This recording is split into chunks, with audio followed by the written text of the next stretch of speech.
এই জায়গাতে আমার দুইটা ভাইকে হারাইছি। আমরা ভাই আর কোনো ভাইকে হারাইতে পারবো না। একের পরে একটা ভাই আমরা হারাইতেছি, আমরা আর কোনো ভাইকে হারাইতে পারবো না ভাই। এই জায়গায় গত 2 দিন আগে আমার দুইটা ভাই মারা গেছে।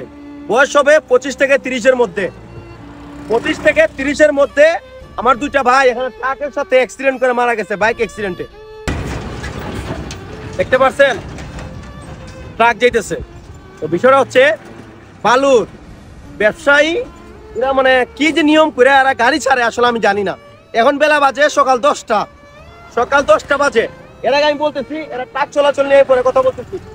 এই যে জায়গাটা দেখতেছেন, এই জায়গায় গত 2 দিন আগে আমার দুইটা ভাই মারা গেছে। বয়স হবে 25 থেকে 30-এর মধ্যে। 25 থেকে 30-এর মধ্যে আমার দুইটা ভাই এখানে ট্রাকের সাথে অ্যাক্সিডেন্ট করে মারা গেছে, বাইক অ্যাক্সিডেন্টে। ট্রাকের সাথে আপনার কার সংঘর্ষ, বাইকের সংঘর্ষ। তো কথা হচ্ছে ভাই তারা ভালো ব্যবসা করে, ভালো কথা, ভালো ব্যবসা করে ট্রাক যেতেছে। তো কথা হচ্ছে কোন সময় তারা ট্রাক ছাড়ে এটার কোনো নিয়ম নাই, কোনো কারণ নাই। তারা কি করে সকাল বিকাল 24 ঘন্টা মানে এরা ট্রাক চালাইতেছে এই রোডে, মানে একটা নিয়ম নাই। আপনারা একটা ফলো করে দেখেন, এখন স্কুল চলাকালীন সময় সকাল 9টা থেকে বিকাল 4টা পর্যন্ত স্কুলের স্টুডেন্টরা রাস্তাঘাটে চলাফেরা করে, বাচ্চা কাচ্চারা চলাচল করে। সোনারঘাট থেকে দইরা আপনার এই বাগানের রাস্তায় না হলে কয়েক হালি স্কুল কলেজ আছে, একটা কলেজ আছে, হাই স্কুল আছে, প্রাইমারি স্কুল আছে, সব আছে। এখানে বাচ্চা কাচ্চারা রাস্তায় ঘোরাফেরা করে, রাস্তায় চলাচল করে। আর ট্রাক ভাই প্রতি মিনিটে মিনিটে আসতেছে, কিন্তু এদের কোনো নিয়ম কানুন নাই, কোনো শৃঙ্খলা নাই। যারা যারা বালুর ব্যবসা করে তারা তো টাকা দরকার তাদের কাছে কারো জানটা ইম্পর্টেন্ট না। যে 25 বছরের 30 বছরের দুটা ছেলে মারা গেছে তাজা প্রাণ, ওদের কাছে যায় আসে না। তাদের কথা হচ্ছে আমরা বালু ব্যবসা করব, টাকা ইনকাম করব। ওদের বিষয়টা হচ্ছে এটা। আমি এখন ভিডিও করতেছি, 2 মিনিট হয় নাই, কয়টা ট্রাক আসলো আর গেল আপনারা দেখতে পারতেছেন। আবার ট্রাকগুলোর কি লাইসেন্স নাই, ড্রাইভিং লাইসেন্স নাই, গাড়ির কাগজ নাই, কোনো কিচ্ছু নাই।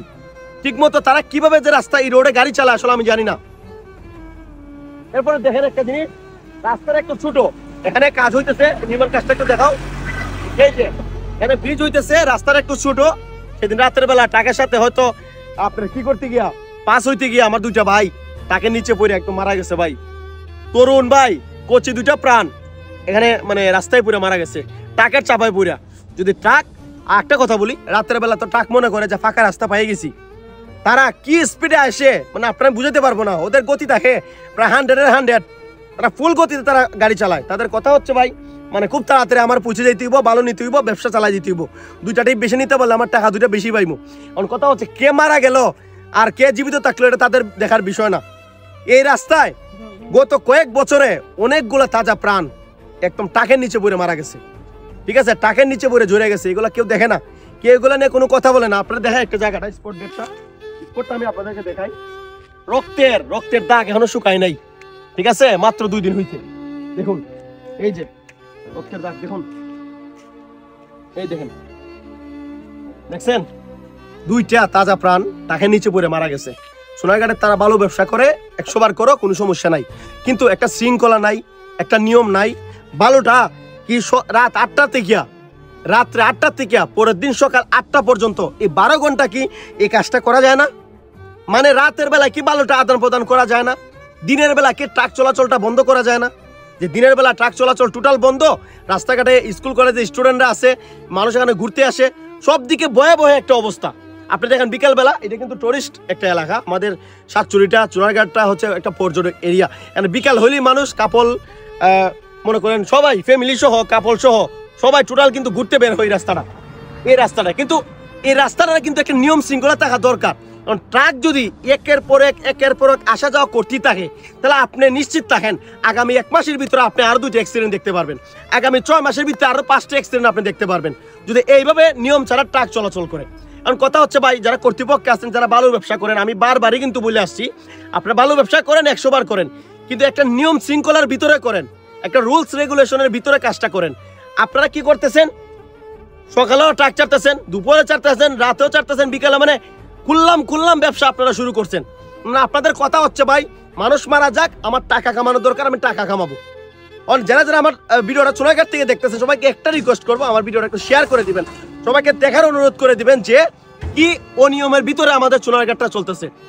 বালুর ব্যবসায়ীরা মনে করতেছে কি কেউ যদি মারা যায় তাদের কোনো গায়ে লাগে না, ঠিক আছে? এই যে দেখেন ছেলে, এই যে দুইটা ছেলে এখানে মারা গেল, কার সন্তান আছে, মা আছে, বাবা আছে, তাদের চোখের পানির দামটা কে দিবে ভাই? একের পর এক তাজা প্রাণ জোরে যেতেছে, সব কি বাইকারেরই দোষ? শুধু বাইকারেরই কি জোরে চালায়? ট্রাকের কোনো দোষ থাকে না?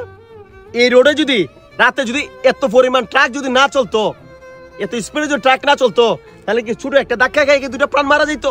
একটা ভাইয়ের পা একদম নাই, শেষ। একটা ভাইয়ের মাথা গলা একদম নাই, শেষ। সবকিছু কি হয়েছে? ট্রাকের জন্য হয়েছে। তো আমি সবাইকে একটা কথা বলবো, ভাই ট্রাকটা আপনারা চালান, সেটা রাতের বেলায় চালান। আপনাদের কাছে আমার একটা রিকোয়েস্ট, সন্ধ্যা রাত 8টা থেকে বা সন্ধ্যা 7টা থেকে আপনি পরের দিন সকাল 7টা 8টা পর্যন্ত গাড়ি চালান, 11 ঘন্টা 12 ঘন্টা চালান, 13 ঘন্টা চালান, তাহলে কি হবে? অন্তত পক্ষে অ্যাক্সিডেন্টের ঝুঁকিটা কমে যাবে ভাই, রাতের বেলা চালান। আর একটা কথা, গাড়ির গতিসীমা অবশ্যই নিয়মের ভিত্তিতে থাকতে হবে। সে আমতুলি বাজার উপর দিয়ে ট্রাক নিয়ে যায়, তার গাড়ির গতি থাকে 100-এর 100, মানে এমন গতিতে তারা গাড়ি চালায় যে বাজার না, এটা যেন সে এখনো হাইওয়েতে গাড়ি চালাইতেছে। এটা এরিয়া, একটা গ্রামের ঝুঁকিপূর্ণ রাস্তা, তারা গাড়ি চালায় ফুল স্পিডে। তো অনেকবার আমি গাড়ি জব্দ করে কথা বলছি, কিন্তু এটার কোনো প্রতিক্রিয়া পাই না। আমি যারা যারা ভালো ব্যবসা করেন, আমি সবার সাথে এই বিষয়ে কথা বলবো। আমার কথা হচ্ছে ভাই, যারা যারা চুনাঘাটের লোক আছেন ভাই, দয়া করে একটা ব্যবস্থা গ্রহণ করেন। এইভাবে দেওয়া যায় না, এইভাবে তাজা প্রাণগুলারে জড়তে দেওয়া যায় না। সবাই একটু সচেতন হন। এটা হচ্ছে চন্ডী থেকে রামগঙ্গা যাওয়ার রাস্তা। এই জায়গাতে আমার দুইটা বাইকে হারাইছি আমরা ভাই, আর কোনো বাইকে হারাইতে পারবো না। একের পরে একটা ভাই আমরা হারাইতেছি, আমরা আর কোনো বাইকে হারাইতে পারবো না ভাই।